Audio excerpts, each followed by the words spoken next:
اب تو اتنی دیر تک اللہ کے خوف سے رک کر رکوع اور سجدہ کر رہا ہے، وہی نماز کو خشوع پیدا کر لے، چپل پہن کے باہر نکلے گا، اس وقت بھی پھر وہ نماز تیری حفاظت کرے گی کہ اللہ ہمیں دیکھ رہے ہیں۔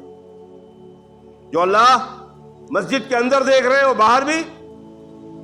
اور رمضان کا مہینہ گزار کے آئے، اب اللہ کی قسم روزے دار کو تو اکیلے تنہا گھر کے اندر ہے، فریج موجود ہے، پانی موجود ہے، حلق سوکھ رہا ہے، گرمی کا موسم ہے، کیوں نہیں پانی پیتا روزے دار؟ بالغ کی بات تو چھوڑ دو، بچے نہیں پیتے، اس بچے کو پوچھو بھائی کیوں نہیں پیتا؟ اللہ دیکھ رہے ہیں۔ اور رمضان شوال کا چاند نظر آنے کے بعد اللہ نے ابھی کہیں گھومنے نکل جاتے ہیں کیا؟ باہر گاؤں چلے جاتے ہیں کیا اللہ پاک؟ شوال کے چاند کے بعد 11 مہینے اللہ نہیں رہتے۔ اللہ فرما رہے ہیں میں تمہارے شہرک کے قریب، شہرک کے قریب۔ اسی لیے فرمایا گیا ہے کہ ساری دنیا کو بیوقوف بنا سکتے ہو، ساری دنیا کو دھوکہ دے سکتے ہو، خود اپنی نفس کو، اپنی ذات کو دھوکہ دے سکتے ہو، اللہ کی ذات کو دھوکہ نہیں دے سکتے۔ انک علیم بذات الصدور، تمہارے دلوں کے اندر جو وسوسہ پیدا ہوتا ہے اللہ وہ بھی جانتے ہیں، لیکن اللہ کی رحمت یہ کہ ان وسوسوں میں تم کو پکڑتے نہیں جب تک کہ تم اس پر عمل کر نہ لو۔ تو دوستو، یہ آج میں نے مضمون اسی لیے رکھا کہ الحمدللہ رمضان کا مہینہ ہم نے روزہ رکھا، روزے پہ سچائی پر عمل کی۔ اللہ نے کہا کہ پانی چھوڑ دو، چھوڑ دیا، کھانا چھوڑ دو، چھوڑ دیا، خواہشات نفسانی بیوی کے پاس جانا چھوڑ دو، چھوڑ دیا روزے کی حالت میں، اللہ کے حکم کو مان لیا۔ وہی اللہ کہہ رہے ہیں، اور اللہ لعنت اللہ علی الکاذبین، جھوٹ بولنے والوں پر اللہ کی لعنت ہے۔ ہم نے ابھی 30 دن تک پیا کہ پانی چھوڑ دو، چھوڑ دیا۔ وہی اللہ کہہ رہے ہیں کہ جھوٹ بولنا چھوڑ دو، سچ بولو۔ ولعنت اللہ علی الکاذبین، جھوٹ بولنے والے پر اللہ کی لعنت ہے۔ اور انشاءاللہ اب پچھلے جمعے میں، اگلے جمعہ سے سچے صحابی رسول صلی اللہ علیہ وسلم حضرت عثمان غنی رضی اللہ تعالیٰ عنہ، اللہ مجھے توفیق دے، اللہ آپ کو سننے کی توفیق دے، انشاءاللہ حضرت عثمان غنی رضی اللہ تعالیٰ عنہ کا بیان شروع ہوگا اللہ نے چاہا۔ یہ بیانات اسی لیے کی جا رہے ہیں کہ میں کہتے رہوں، اتنا کہوں، اللہ مجھے عمل کی توفیق دے دے۔ آپ اتنا سنو کہ اللہ آپ کو بھی عمل کی توفیق دے دے۔ اور کل پھر ہمیں اللہ کی قسم ایک چھوٹے سے حضرت وحشی رضی اللہ تعالیٰ عنہ، جو حضرت حمزہ رضی اللہ تعالیٰ عنہ کے قاتل تھے، انہیں ایمان لے آئے اور آج صحابی میں شامل ہیں۔ آپ یقین مانیے کہ اللہ تعالیٰ ہماری حضرت وحشی کے ساتھ اللہ تعالیٰ ہمارا حشر کر دے، انشاءاللہ ہم کامیاب ہوں۔ ابو بکر و عمر کے ساتھ تو پھر امت میں جو بڑے بڑے ابو بکر اور عمر کی معیت، معین الدین اجمیری، بابا فرید شکر گنج، قطب الدین بختیار کاکی، حضرت حسن بصری، ان اللہ کے نیک بندوں کو ہمارا تو حشر اللہ وحشی کے ساتھ فرما دے تو انشاءاللہ ہم کامیاب۔ اور اللہ کا خوف کیسا؟ محبت کے ساتھ خوف۔ یا ایھا الذین آمنوا اتقوا اللہ، اللہ سے ڈرو۔ کیسے ڈرو؟ شیر سے ڈرتے ویسے، سانپ سے ڈرتے ویسے، دشمن سے ڈرتے ویسے نہیں۔ جیسے ماں باپ سے بچہ ڈرتا ہے، استاد سے شاگرد ڈرتا ہے، شیخ سے مرید ڈرتا ہے کہ اگر ناراض ہو جائیں گے تو روحانیت کیسے ملے گی؟ شاگرد ڈرتا ہے کہ اگر ناراض ہو گئے تو پڑھائیں گے کیسے، ہمیں اپنے دل کی بات علم کیسے دیں گے؟ اور ماں باپ سے ڈرتا ہے کہ اگر ناراض ہو گئے تو ہمیں کھانا پینا کیسے ملے گا، انعامات کیسے ملیں گے؟ اسی طرح اللہ سے ڈرنا، محبت کے ساتھ ڈرنا ہے۔ اور محبت کے ساتھ خالی ڈرنے کا حکم نہیں دیا، ڈرنے والوں کو پیدا کر کے زمین میں گھما کے دیا۔ سب سے زیادہ اس کائنات میں سب سے زیادہ اللہ سے ڈرنے والے تھے جناب رسول اللہ صلی اللہ علیہ وسلم، امام الانبیاء، خاتم الانبیاء۔ اللہ نے یہ مرتبہ دیا، معراج جیسی وہ آپ کو وہ معراج کا سفر کرایا، کسی نبی کو نہیں دیا۔ لیکن ظاہر بات ہے جو جتنا قریب ہوتا ہے وہ اتنا زیادہ اس کے مرتبے کو، معرفت کو جانتا ہے، اتنا ہی زیادہ اس کو خوف ہوتا ہے۔ جہاں اللہ غفور الرحیم ہے تو اسی قرآن میں محمد اللہ کی زبان سے فرمایا کہ میں شدید العقاب بھی ہوں۔ تو جہاں غفور الرحیم پہ نظر ہے اللہ کے نبی کی، تو وہیں شدید العقاب پہ بھی نظر ہے کہ کہیں ذرا سی غلطی ہو، اور اللہ پھر جو جتنا بڑا ہوتا ہے اسی انداز سے اس کی گرفت کی جاتی ہے۔ امت کے لیے کبیرہ گناہ صغیرہ گناہ، انبیاء علیہ السلام کے دل و دماغ میں کوئی خیال آ جائے اور کوئی بغیر اللہ کے حکم کے کوئی کام کر دے، وہ گناہ۔ یونس علیہ السلام کو دیکھ لیں آپ، پیغمبر وقت ہیں، دعا مانگی کہ اس قوم پر عذاب نازل کر، اللہ نے دعا قبول کر لی کہ یہ عذاب آئے گا، عذاب کی یہ شکل و صورت ہوگی کہ پہلے آسمان سفید ہو جائے گا اور پھر کالا ہو جائے گا اور پھر سرخ ہو جائے گا، لال ہو جائے گا۔ جب لال ہو جائے گا تو تیری قوم کو خبر دے دینا کہ اس سے آگ کا پانی برسے گا، یہ اللہ کی طرف سے عذاب آئے گا۔ انہوں نے پیغام سنا، عذاب سنا دیا، قوم نے فرمایا اگر عذاب نہیں آیا تو ہم تجھے مار ڈالیں گے، تیری جسم کی بوٹی بوٹی بنا ڈالیں گے۔ قوم کی اس بات کو سن کر یونس علیہ السلام اللہ کی طرف سے صرف یہ آیا تھا کہ میں یہ عذاب لانے والا ہوں، اور یونس علیہ السلام کو حکم نہیں دیا کہ تو اس بستی کو چھوڑ کر چلے جانا، نہیں گئے جانا نہیں۔ لیکن جب امت نے یہ دھوس دی، کھڑے رہ کے ایک پہاڑی پہ دیکھا، عذاب آیا، سفید ہو گیا، پھر کالا ہو گیا، پھر تھوڑی دیر بعد لال ہو گیا۔ 1,00,000 امت تھی حضرت یونس علیہ السلام، 1,00,000 امت سجدے میں گر گئی۔ بھائی یونس جو کہتا تھا وہ سچ تھا، عذاب تو آ گیا۔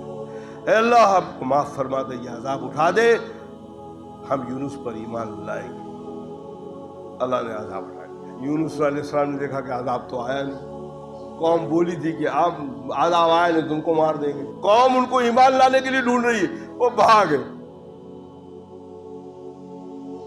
بھاگے سامنے دریا ہے، دریا کے اندر کشتی میں بیٹھ گئے، کشتی بھور میں جا کے پھنسی۔ اس کشتی والے نے فرمایا کہ بھائی اللہ کے اپنے مالک کا کوئی نافرمان بندہ اس پہ بیٹھا ہوا ہے، جب تک وہ نہیں نکلے گا کشتی بھور سے باہر نہیں آئے گی۔ حضرت نے فرمایا کہ بھائی مجھے ہی تم ہاتھ پاؤں باندھ دو، پیغمبر بڑے خوبصورت ہوتے ہیں، فرمایا آپ تو شکل و صورت سے اتنے اچھے لگ رہے ہیں، آپ کیسے ہو سکتے ہیں؟ بہرحال کتابوں میں لکھا یہ کہ حضرت یونس خود کشتی سے کود گئے اور اللہ نے وہاں ایک مچھلی کو تیار رکھا۔ میرا یونس جب پانی میں گرے تو مچھلی کو، اور خبردار میں صرف تیری پیٹ کے اندر میرے یونس کو حفاظت سے رکھنے کے لیے تیری خوراک اور غذا بنا کے نہیں بھیجا ہے میں نے۔ نکلا اور پھر اس ایک مچھلی کو پھر ایک بڑی مچھلی نے لے، بڑا قیدی تو بڑے قید کے اندر رکھا جائے۔ ایک روایت میں آتا ہے کہ 3 دن تک رہے، رات دن مچھلی کے پیٹ میں رہے۔ ایک روایت میں آتا ہے کہ 40 دن رہے، اور وہ مچھلی جو ہے وہ اندر نیچے گھوم رہی ہے پانی۔ تو مخلوق، پانی کی مخلوق جو ہے وہ ذکر کر رہی ہے لا الہ الا انت سبحانک انی کنت من الظالمین۔ اے اللہ آپ کی ذات پاک ہے اور میں ظالموں میں سے ہوں۔ یہ سن کر آپ نے وہیں پر اسی مچھلی کے پیٹ میں کہا لا الہ الا انت سبحانک انی کنت من الظالمین، پڑھا۔ اللہ نے حکم دیا مچھلی کو کہ اگل دے، اگل دی۔ اللہ کے نبی کو آگے آیت فرمایا ہے کہ یا آیت کریمہ جو بھی مومن پڑھے گا اللہ اس کے لیے بھی آسانی پیدا فرما دے گا اس پہ۔ اسی لیے ہمارے بزرگوں نے جب بھی کوئی مصیبت و پریشانی ہو، ابھی مسلم پرسنل بورڈ کی طرف سے یہ بھی اعلان بھی ہے، حسبنا اللہ و نعم الوکیل، آیت کریمہ لا الہ الا انت سبحانک انی کنت من الظالمین، اس کا کثرت سے وظائف کر کے آپ دعا کریں۔ سب سے بہتر یہ کہ گھر کے جتنے افراد ہیں، 8 ہیں، 10 ہیں، 12 ہیں، سب بیٹھ کر کتنے دن میں، 3 دن میں، 10 دن میں، 40 دن میں، 50 دن میں، 1 مہینے میں، 30 دن میں 1.25 لاکھ آیت کریمہ پڑھ لیں، 1.25 لاکھ حسبنا اللہ و نعم الوکیل پڑھ لیں اور اللہ سے بارگاہ میں دعا کریں۔ یا آپ بہت آسان ہے، اپنے گھر میں کر سکتے ہیں، 1 گھنٹہ بیٹھے 800 مرتبہ، ایک آدمی 500 مرتبہ پڑھے گا، 10 آدمی پڑھ رہے ہیں، کتنا ہو گیا؟ 5000 ہو گیا۔ اب اس 5000 کو 10 دن کیے 50,000 ہو گیا، 20 دن کیے 1 لاکھ ہو گیا، اور پھر اور 5 دن کر دیے 5000 ہو گیا، 1.25 لاکھ ہو گیا۔ اس میں کوئی قید نہیں ہے، عورتیں پاک صاف ہو کے بیٹھے جو ان کو نماز پڑھ رہی ہیں اس وقت وہ بھی بیٹھ کے پڑھ لیں۔ ہر گھر میں یہ کریں آپ اور دعا کریں۔ اسی پر صلاح بورڈ کی طرف سے اپیل بھی ہے۔ ظاہر چیز ہے اللہ کے سوا کوئی ہمارا مددگار، اللہ کے سوا ہم کسی سے مدد بھی نہیں چاہتے۔ ہاں اللہ سے یہ دعا کریں کہ اللہ تعالی ہماری بدعمالیوں کی سزا اس انداز سے اللہ نہ دے۔ دوستو یہ کہنا سننا اس لیے کہ اللہ تعالیٰ مجھے عمل کی توفیق دے اور اللہ آپ کو بھی عمل کی توفیق دے۔ اور آج کا دن خیریت سے گزرا ہے، کل کا دن اللہ جانے کیا ہوگا۔ ہم اس دور میں چل رہے ہیں، اللہ جانے کل کیا ہوگا۔ اللہم انی اسألک العفو والعافیۃ فی الدنیا والآخرہ، اس دعا کو بھی کثرت سے ہر نماز کے بعد پڑھیں۔ اللہم انی اسألک العفو والعافیۃ فی الدنیا والآخرہ۔ بہت خطرناک دور سے اس وقت مسلمان، ہندوستان کا مسلمان خاص کر کے گزر رہا ہے۔ فلسطین کے مسلمانوں کے بعد، دنیا کے 62 ملکوں کے بعد، فلسطین کے بعد اگر دوسری کہیں آزمائش دکھ رہی ہے وہ ہمارے ملک ہندوستان میں دکھ رہی ہے۔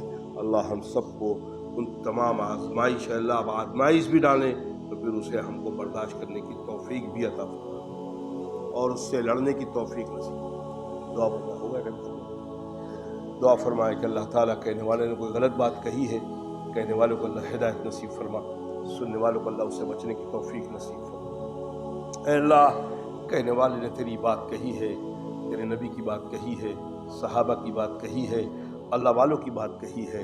اے اللہ، محض اپنے رحم و کرم سے کہنے والوں کو بھی عمل کی توفیق نصیب فرما، سننے والوں کو بھی عمل کی توفیق نصیب فرما۔ اے اللہ، ہمارے پاس یہ کہنے اور سننے کے علاوہ کوئی عمل نہیں ہے۔ اے اللہ، تو اس کو قبول فرماتے ہوئے ہماری زندگی میں عمل صالح کی توفیق نصیب فرما۔ اے اللہ، اپنے رحم و کرم سے امت مسلمہ پہ رحم و کرم فرما۔ اے اللہ، مسجد حرم کی حفاظت فرما، مسجد نبوی کی حفاظت فرما، مسجد اقصیٰ کو دشمنوں کے چنگلوں سے آزاد فرما دے، مسلمانوں کے حوالے فرما۔